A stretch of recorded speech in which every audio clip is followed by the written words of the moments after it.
Today at the White House, the Trump administration planted these posters of dozens of people they say are undocumented who have been arrested for violent crimes. Here in Florida, Governor Ron DeSantis is applauding state law enforcement for taking part in a massive enforcement operation that has led to hundreds of arrests. WESH's Justin Shecker is live at the Orange County Jail right now, which is housing inmates as part of the crackdown on illegal immigration. Justin? Well, the Orange County Jail chief says immigrants arrested with ICE detainers are being held here for a short stay. Then they're transferred to other federal detention facilities like the one in Miami. Meanwhile, state agencies are stepping up their efforts to assist ICE with deportations. According to ICE, a massive multi-agency operation in Florida led to nearly 800 arrests of undocumented immigrants in just 4 days.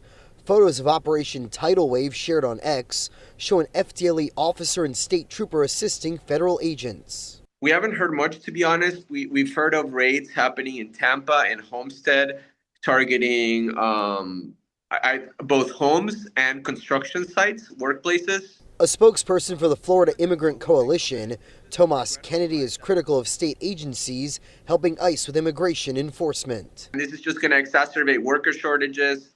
It's going to make our communities less safe because people are going to be afraid to report crime because they think police is going to show up at their doors to deport them.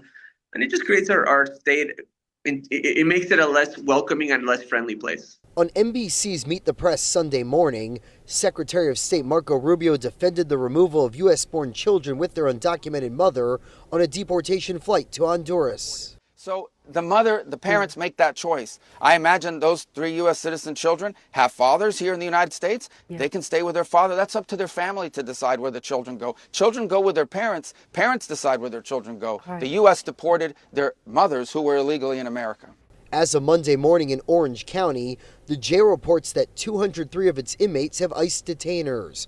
25 of them do not face any local criminal charges.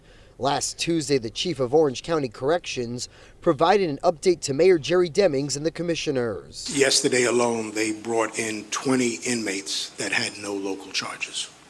Okay. And we are projecting to get 20 for the next 5 days. Okay.